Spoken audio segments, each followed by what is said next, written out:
Hi student, welcome to online class. देखो बच्चों, जो प्रीवियस क्लास थी उस प्रीवियस क्लास में हमने आपको मादा जनन तंत्र की संरचना के बारे में बताया था। उसका पहला पॉइंट था आपका प्राथमिक जननांग, और प्राथमिक जननांग था आपका अंडाशय। तो अंडाशय आपका कंप्लीट खत्म हो गया था। ये अंडाशय था जो कि आपका खत्म हो गया था। दूसरा, इसकी संरचना अगर हम देखें तो इसकी संरचना का डायग्राम आपके सामने है। दूसरा पार्ट इसका अंडवाहिनी, तीसरा गर्भाशय, चौथी योनि और लास्ट वाला भाग भाग। ठीक है बेटा, यानी कि बल्ब कहते हैं। तो दूसरा पॉइंट है हमारा अंडवाहिनी।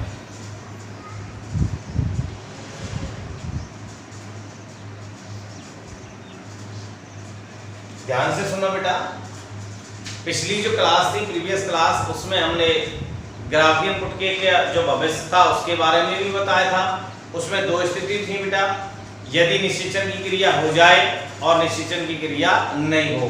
अगर निषेचन की क्रिया हो जाए तो जो ग्राफियन पुटका थी वो एक पीले रंग की संरचना में बदलती थी जिसे पीतपिंड कहते थे, और यदि निषेचन की क्रिया नहीं होती है तो वो श्वेत संरचना श्वेत पिंड में बदलकर नष्ट हो जाती है जिसे कॉर्पस एल्बिकेंस कहते हैं। दूसरी हमारा जो ऑर्गन है मादा जनन तंत्र का, दूसरा ऑर्गन जो है वो है बेटा अंडवाहिनी। तो यह एक नलिकाकार संरचना होती है और मादा के अंदर एक जोड़ी, कितनी बेटा, एक जोड़ी अंडवाहिनी पाई जाती है जिनकी लंबाई 10 से 12 सेंटीमीटर होती है। जिनकी लंबाई 10 से 12 सेंटीमीटर होती है। अंडवाहिनी की बात करें बेटा, तो मानव मादा के अंदर एक जोड़ी अंडवाहिनी होती है जो कि नलिकाकार संरचना होती है, जिनकी लंबाई लगभग 10 से 12 सेंटीमीटर होती है। इसकी जो आंतरिक संरचना है अंडवाहिनी की, आंतरिक संरचना, आंतरिक जो स्तर है वो पक्षमावी उपकला का बना हुआ होता है। पक्षमावी उपकला का बना होता है। अंडवाहिनी का जो आंतरिक स्तर है, इसका जो आंतरिक स्तर है वो आपका पक्षमावी उपकला का बना होता है। क्यों बना होता है? जो कि ये जो पक्षमावी उपकला है यह अंडाणु की अंडवाहिनी में गति के लिए जिम्मेदार होता है, या गति में सहायक होता है, या गति के लिए उपयोगी होता है। अंडवाहिनी की जो आंतरिक स्तर है वो पक्षमावी उपकला का बना होता है जो कि अंडाणु की गति के लिए जिम्मेदार होता है या गति के लिए उपयोगी होता है। अब देखो बेटा, ऐसा क्यों? अंडोत्सर्ग की क्रिया हो गई बेटा, अंडाणु आ गया सामने। ये अगतिशील है। कैसा है? अगतिशील। अब अगतिशील है तो ये गति करके निषेचन वाले स्थान पर कैसे आएगा? अब उसके लिए इसमें क्या है? सीलिया, यानी कि पक्षमावी उपकला ऐसे फैलना सुपड़ना जिससे अंडाणु गति करता करता हुआ निषेचन के स्थान पर आ जाता है, अर्थात अंडवाहिनी में गति के लिए जिम्मेदार होता है। अंडवाहिनी की अगर हम संरचना देखें तो इसकी संरचना में 3 भाग होते हैं। कितने भाग होते हैं बेटा? 3 भाग होते हैं। देखिए, पहला भाग होता है आपका इनफंडिबुलम।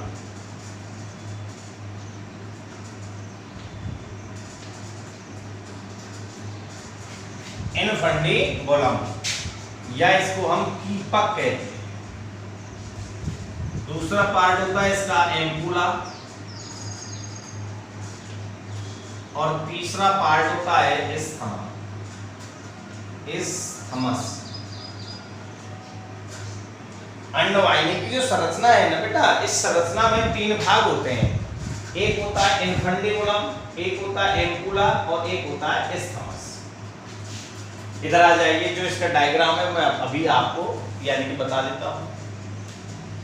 सबसे पहले इनफंडिबुलम की बात करें तो अंडवाहिनी का अंडाशय के पास स्थित कीप के आकार का भाग, ये कीप के आकार का भाग हो गया, कीप जैसे होती है, यानी कि अंडवाहिनी का अंडाशय के पास कीप के आकार का भाग इनफुंडिबुलम कहलाता है।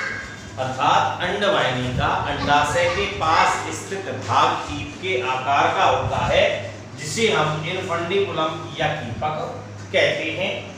इसके किनारों पर, कीपक के किनारों पर उंगलियों जैसे उभार पाए जाते हैं, उन्हें हम झालर कहते हैं।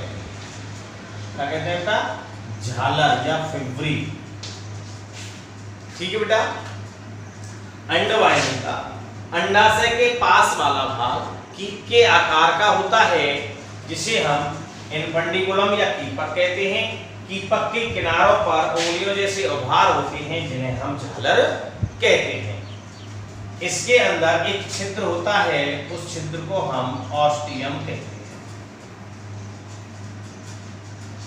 उंगलियों जैसे उभार जो हैं इस तरह से, तो जैसे मुक्त होगा तो इसके अंदर वो आकर फंस जाता है और फिर वो आगे गति करता हुआ पहुंच जाता है। तो ये आपका इनफुंडिबुलम हो गया।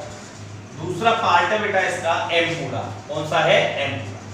यह अंडवाहिनी का मध्य वाला भाग होता है। यह यानी कि एक चौड़े भाग में, अर्थात हम ये कह सकते हैं कि इनफुंडिबुलम है, ये इनफुंडिबुलम आगे चलकर एक चौड़े भाग में खुलता है, जिसे हम एम्पुला कहते हैं। तीसरा पार्ट है बेटा आपका इस्थमस। यह अंडवाहिनी का सबसे अंतिम एवं शकरा भाग होता है, जो कि गर्भाशय से जुड़ा हुआ होता है। तो ये तीन पार्ट हो गए बेटा। ये अंडवाहिनी हो गई। एक बार रिवाइज कर देता हूं मैं।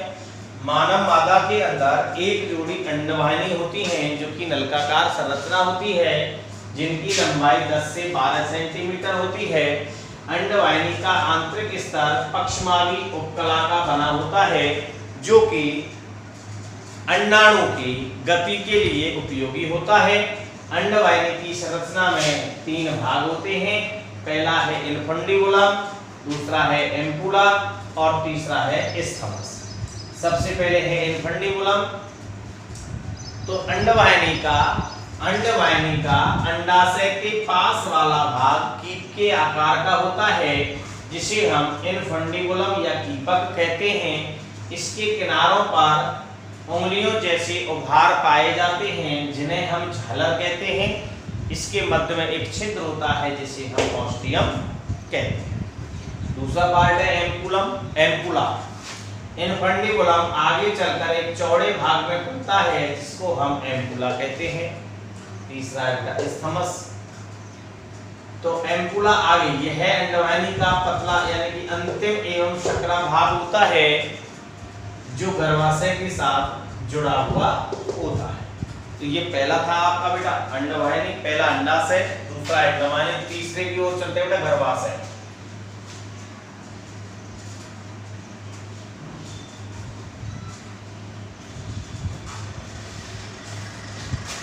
तीसरा पार्ट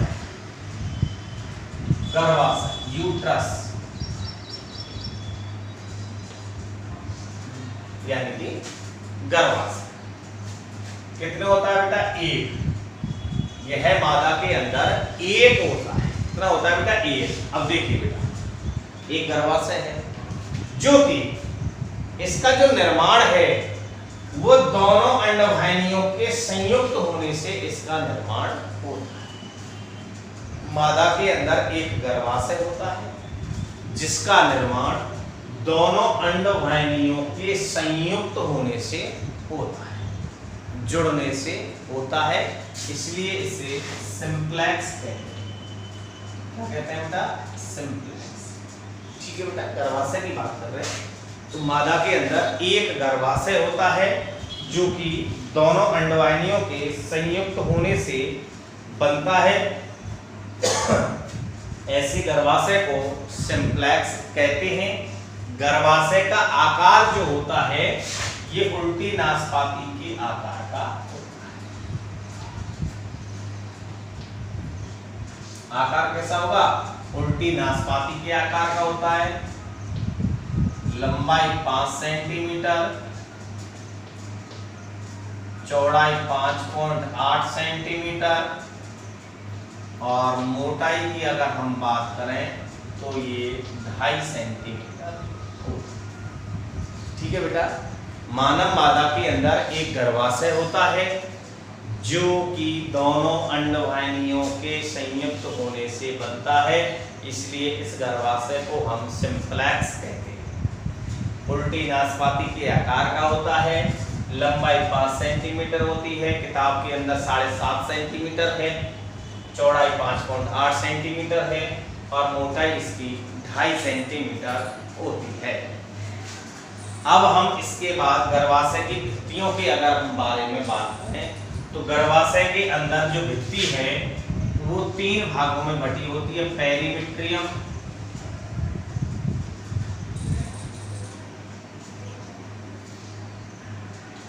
मायोमिट्रियम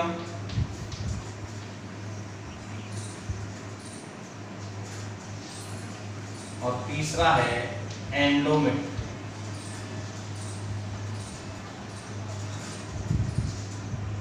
3 भाग है बेटा। पहला है आपका पेरीमिट्रियम,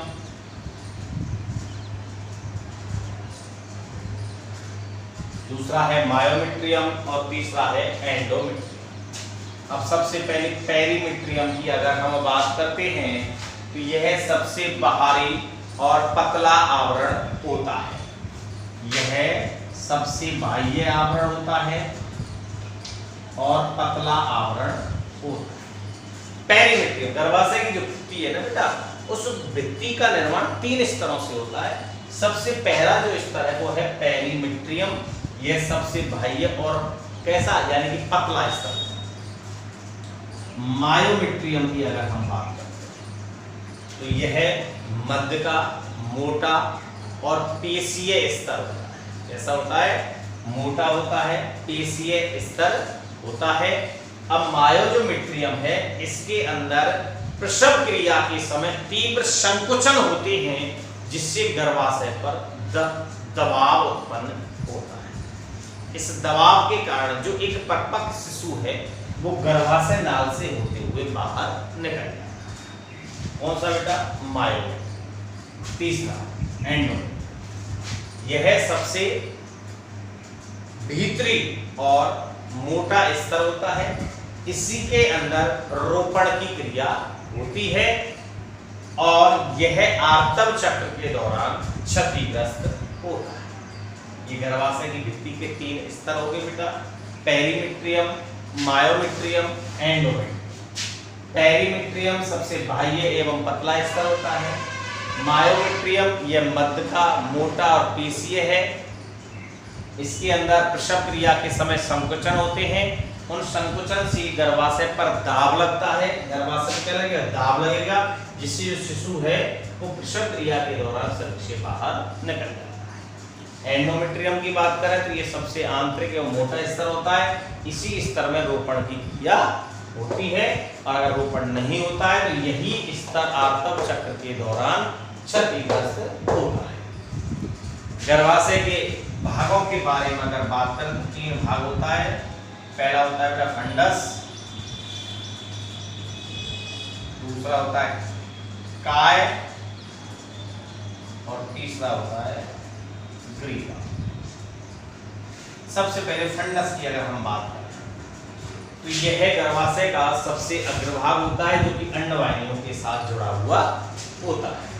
दूसरा है काय, यह मध्य भाग होता है और तीसरा है यानी कि ग्रीवा, यह सबसे अंतिम सकरा भाग होता है जो कि योनि के साथ जुड़ा हुआ होता है। इस तरह से ये आपका कौन सा बेटा? गर्भाशय हो गया। पहला था अंडवाहिनी, दूसरा हो गया आपका यानी गर्भाशय। एक बार फिर रिवाइज कर देता हूँ इसको। यानी कि जो गर्भाशय है एक पाया जाता है जो कि दोनों अंडवाहिनियों के जुड़ने से बनता है। इसे हम गर्भाशय का सिंप्लेक्स कहते हैं। उल्टी नासपाती के आकार का होता है। 5 × 5.8 × 2.5 इसका क्या होता है? आकार होता है। इसकी भित्ति में 3 स्तर पाया जाता है। पेरीमिट्रियम सबसे बाह्य एवं पतला है।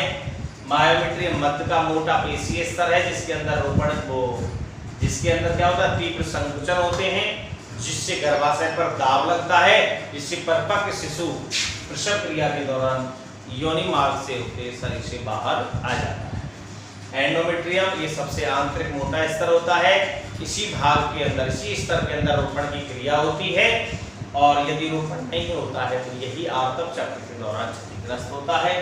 3 भाग है बेटा इसके, गर्भाशय के फंडस, काय, ग्रीवा। फंडस ऊपरी भाग है, अंडवाहिनियों के साथ जुड़ा होता है, काय मध्य भाग होता है, और ग्रीवा जो है ये सबसे अंतिम और योनि से जुड़ा हुआ होता है।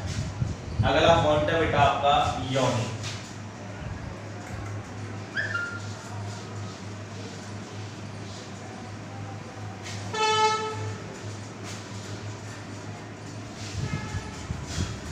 अगला है बेटा आपका योनि, वैजिना। योनि की अगर हम बात करें तो यह एक पतली लंबी नलकाकार संरचना होती है। योनि की बात कर रहे हैं बेटा, यह पेशीय नलकानुमा संरचना होती है, ऐसे याद कर लो आप। यह पेशीय नलकानुमा संरचना होती है जिसकी लंबाई 10 सेंटीमीटर। ये योनि है, ठीक है। यह पेशीय नलकानुमा संरचना होती है जिसकी लंबाई 10 सेंटीमीटर होती है। योनि के अंदर सबसे ज्यादा प्रसारित मतलब फैलना, योनि के अंदर सबसे ज्यादा प्रसारित होने की क्षमता पाई जाती है। योनि के द्वारा मैथुन क्रिया के समय शुक्राणुओं को, अर्थात जो नर का सीमन है, वीर्य है, उसको ग्रहण किया जाता है। योनि के अंदर ग्लाइकोजन का संचय होता है। इसके अलावा इसमें लैक्टोबैसिलस जीवाणु भी पाया जाता है जो कि श्लेष्मा का किण्वन करता है। योनि का माध्यम अम्लीय होता है जो कि योनि को संक्रमण से बचा। यह आपकी योनि होगी बेटा, एक बार फिर सुन लीजिए आप योनि को। योनि की बात कर रहे हैं, यह एक पेशीय नलकानुमा संरचना होती है जिसकी लंबाई 10 सेंटीमीटर होती है। इसके अंदर सबसे ज्यादा प्रसारित होने की क्षमता पाई जाती है।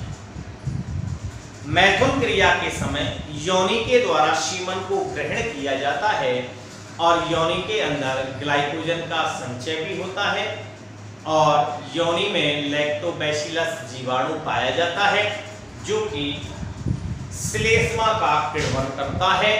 योनि का माध्यम बताएं तो अम्लीय होता है जो कि योनि को संक्रमण से बचाता है। अगला पॉइंट है बेटा योनियाच्छद।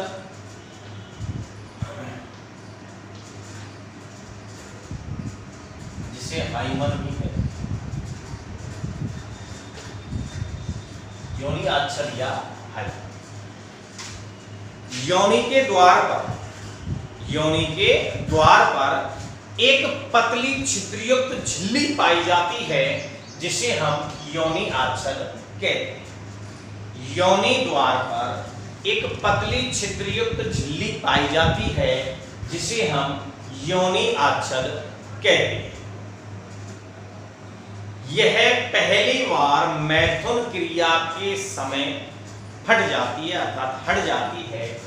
योनि आच्छद को स्त्री का अर्थात महिला का वर्जिनिटी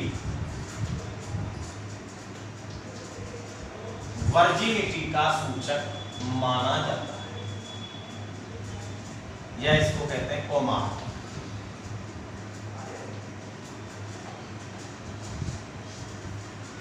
वर्जिनिटी या कौमारता का सूचक माना जाता है। महिला का वर्जिनिटी अर्थात वर्जिनिटी का मतलब है कि योनि जो आच्छद है,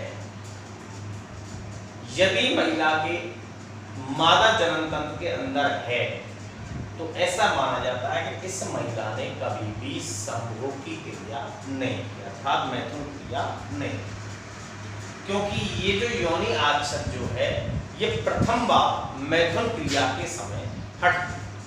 लेकिन कभी कभार साइकिल चलाने से, एक्सरसाइज करने से, ऊंचाई से कूदने से यह हट जाती है, इसलिए इसे महिला का कौमारता का सही सूचक नहीं माना जाता है।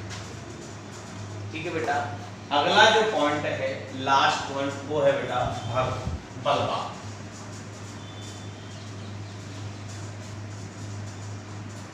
भग, सुनिए बेटा, भग क्या होता है? मादा का बाह्य जननांग को सम्मिलित रूप से हम भग कहते हैं। बाह्य जननांगों का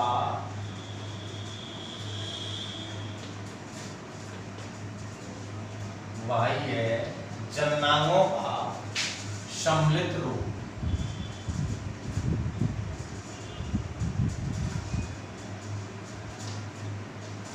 भग कहलाता है। मादा का जो बाह्य जननांग हैं वो सभी सम्मिलित रूप से बलवा यानी कि भग कहलाते हैं।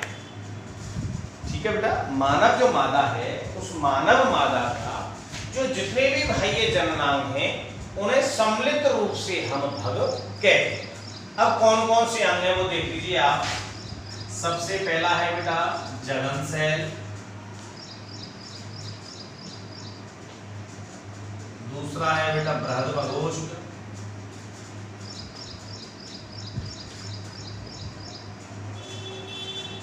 तीसरा है बेटा लघुभगोष्ठ,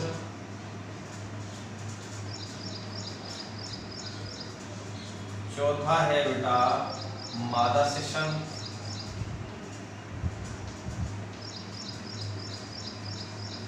या इसको भगसेफ भी कहते हैं,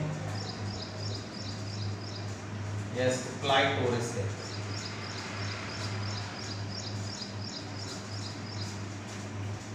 और लास्ट है बेटा प्रेग्नांट। तो ये सभी ऑर्गन मिलकर भग का निर्माण करते हैं। अब सबसे पहला है बेटा जघन सेल। तो भग जो है उस भग का सबसे अग्रभाग मोटा एवं बसीय ऊतक से बना हुआ स्पंजी भाग होता है। मोटा बसीय ऊतक से निर्मित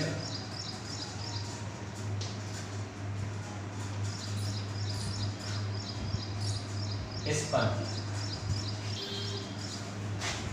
सबसे पहले बेटा हम जघन सेल की बात कर रहे हैं।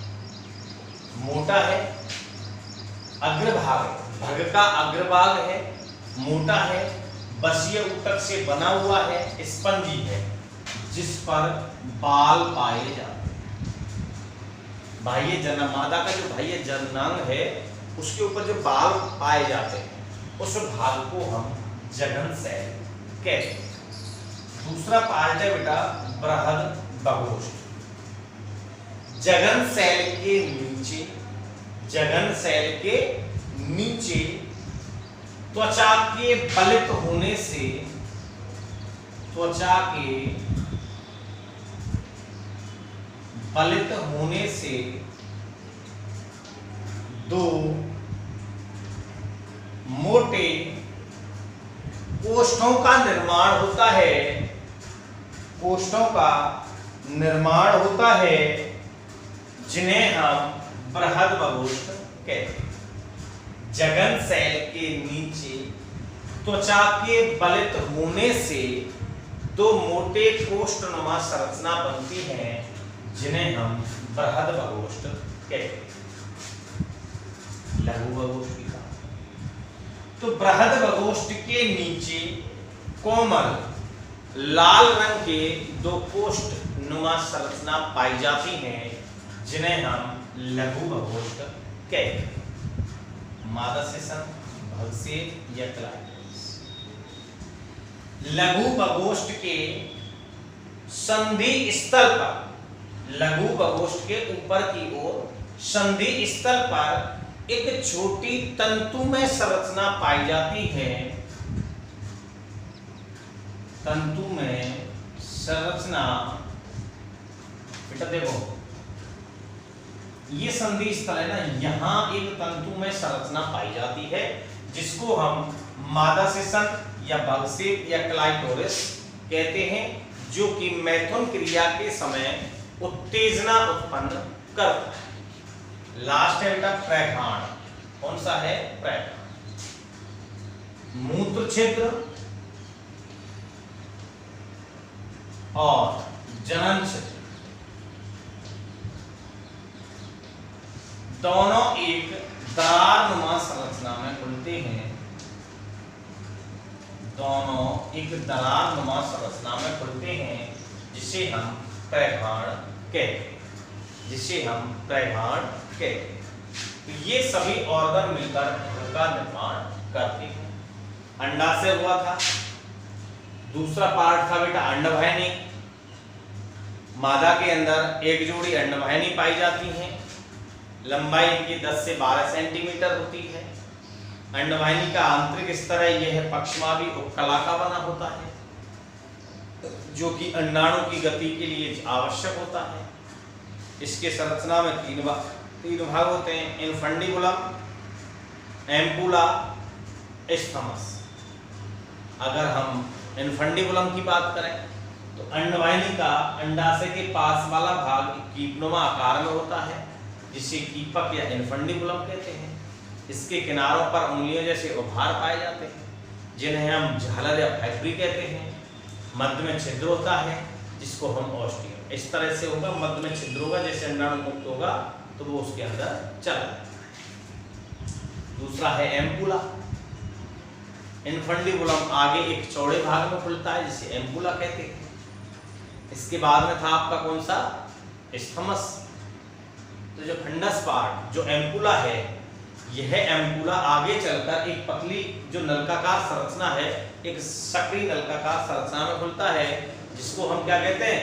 जो कि यानी गर्भाशय के साथ जुड़ा हुआ होता है, उसको हम स्थमस कहते हैं। अगला पार्ट था इसका बेटा यानी कि गर्भाशय। तो गर्भाशय की बात करें तो मानव मादा के अंदर एक गर्भाशय पाया जाता है, उल्टी नाशपाती के आकार का होता है, दोनों अंडवाहिनियों के संयुक्त होने से बनता है, इसलिए इसको सिंप्लेक्स कहते हैं। आकार इसका 5 सेंटीमीटर इसकी लंबाई होती है, 5.5 की लगभग चौड़ाई होती है और 2.5 सेंटीमीटर के लगभग इसकी मोटाई होती है। इसकी जो भित्ति है उसमें 3 स्तर पाए जाते हैं, पेरीमेट्रियम, मायोमेट्रियम और एंडोमेट्रियम। पेरीमेट्रियम की अगर हम बात करें तो यह सबसे बाह्य एवं पतला आवरण होता है। मायोमेट्रियम की बात करें तो यह मध्य का मोटा एवं पेशीय स्तर होता है।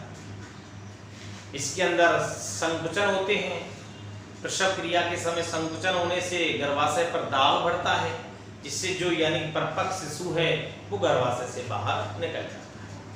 एंडोमेट्रियम की बात करें तो यह सबसे आंतरिक एवं मोटा स्तर होता है, जिसमें रोपण की क्रिया होती है। यही स्तर आर्तव चक्र के दौरान क्षतिग्रस्त होता है। योनि की बात करी हमने तो यह एक पेशीय नलकोनुमा संरचना होती है, जिसकी लंबाई लगभग 10 सेंटीमीटर होती है। इसके अंदर सबसे ज्यादा प्रसारित होने की क्षमता पाई जाती है। इसके अलावा यह मैथुन क्रिया के समय सीमन को ग्रहण करने का कार्य करती है। योनि के अंदर ग्लाइकोजन का संचय होता है। इसके अलावा इसमें लैक्टोबैसिलस जीवाणु पाया जाता है, जो कि इस जो श्लेष्मा है उसका यानी कि किण्वन करता है। योनि का माध्यम अम्लीय होता है।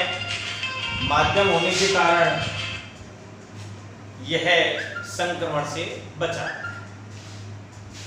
योनि आच्छद की बात करें तो योनि द्वार पर एक छिद्रयुक्त पतली झिल्ली पाई जाती है, जिसे हाइमन या योनि आच्छद कहते हैं, जो पहली बार मैथुन क्रिया के समय हट जाती है, जिसे महिला का या एक स्त्री का वर्जिनिटी का सूचक माना जाता है। लेकिन कभी कभार साइकिल चलाने से, एक्सरसाइज करने से, ऊंचाई से कूदने पर भी यह हट जाती है, इसलिए इसके सही सूचक नहीं माना जाता। अगला लास्ट था बेटा आपका यानी कि भग। तो बाह्य जननांग को सम्मिलित रूप से हम भग कहते हैं। भग के अंदर पहला पॉइंट था आपका जघन सेल, दूसरा है बृहद भगोष्ठ, तीसरा है लघु भगोष्ठ, चौथा है मादा शिशन और 5वां है आपका प्रघाण। अब सबसे पहले हम जघन सेल की अगर हम बात करें तो यह मोटा बसीय ऊतक से निर्मित स्पंजी भाग होता है जिस पर बाल पाए जाते हैं। बृहद बगोष्ठ की बात करें तो जघन सेल के नीचे त्वचा के बलित होने पर दो मोटी कोष्ठमा संरचना बनती हैं जिन्हें हम बृहद बगोष्ठ कहते हैं। लघु बगोष्ठ की बात करें तो बृहद बगोष्ठ के नीचे या अंदर की ओर कोमल लाल रंग के छोटे कोष्ठनुमा संरचना पाई जाती हैं जिन्हें हम लघु बगोष्ठ कहते हैं। मादा सेशन की बात करें, बगसेप की बात करें या क्लाइटोरिस एक ही नाम है सब, तो लघु बगोष्ठ के संधि स्थल पर एक तंतुमय संरचना पाई जाती है जिसको हम बगसेप या मादा सेशन कहते हैं। यह मैथुन क्रिया के समय उत्तेजना उत्पन्न करता है। प्रघाण की बात करें तो मूत्र छिद्र और जनन छिद्र दोनों एक दरारनुमा संरचना में खुलती हैं जिसे हम प्रघाण कहते हैं। ये सभी ऑर्गन मिलकर भाग यानी कि बलवा का निर्माण करते हैं। तो ये आपका मादा जनन तंत्र के जो सहायक जननांग थे वो आपके खत्म हो गए। प्राथमिक जननांग था वो भी आपका खत्म हो गया। इसके बाद एक ग्रंथि होती है बेटा बर्थोलिन ग्रंथि, वो भी सहायक ऑर्गन के अंदर आती है, उसको भी मैं आपको समझा देता हूं।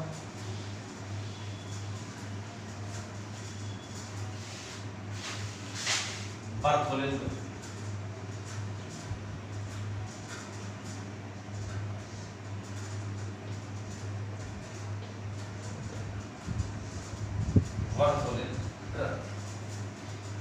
देखो बेटा ये भी सहायक ऑर्गन है जो कि जनन क्रिया में सहायक होती है।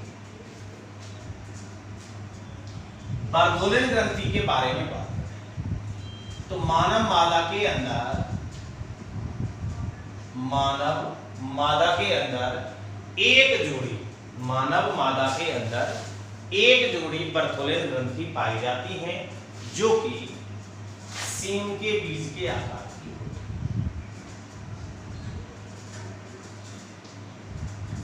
सीम के बीज के आकार की होती है। बर्थोलिन जो ग्रंथि हैं वो एक जोड़ी होती हैं और सेम के बीज के आकार की होती है। बृहद बगोष्ठ प्रत्येक बृहद बगोष्ठ के दोनों एक बर्थोलिन ग्रंथि पाई जाती है। प्रत्येक बृहद बगोष्ठ के दोनों एक बर्थोलिन ग्रंथि पाई जाती है जो कि मैथुन क्रिया के समय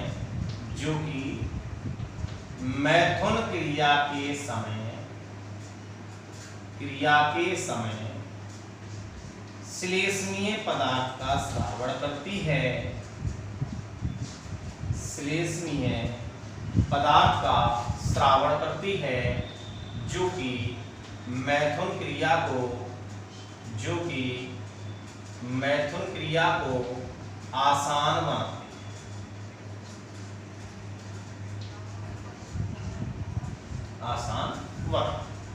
बर्थोलिन ग्रंथि की बात कर रहे थे हम, तो बेटा बर्थोलिन ग्रंथि कितनी होती है? एक जोड़ी होती है।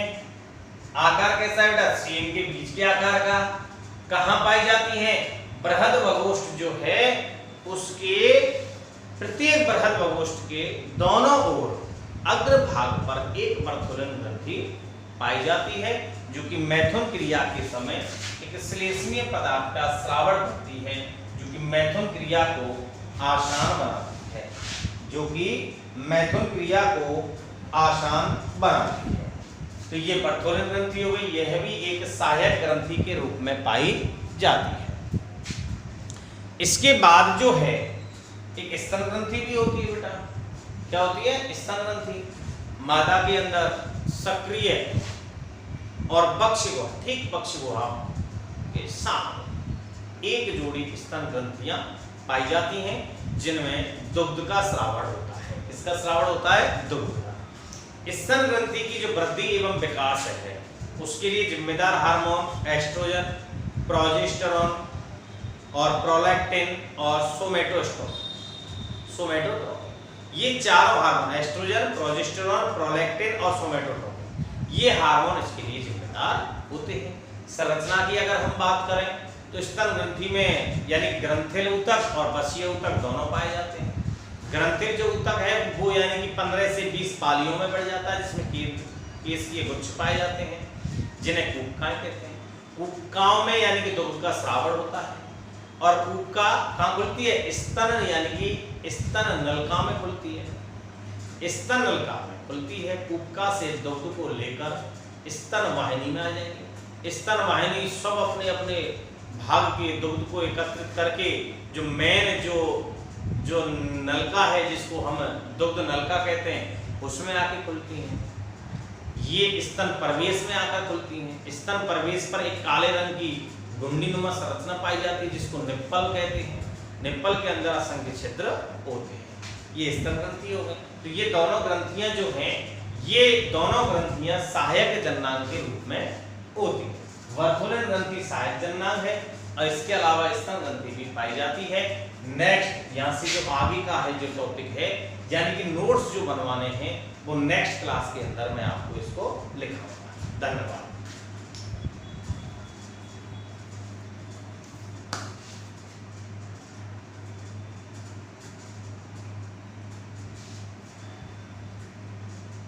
आप साथ के साथ नोट्स भी बनाएं। कोई भी टॉपिक अगर आपके समझ में नहीं आता है, कोई भी टॉपिक यदि आपके समझ में नहीं आता है तो आप पर्सनल नंबर पर कमेंट्स कर सकते हैं।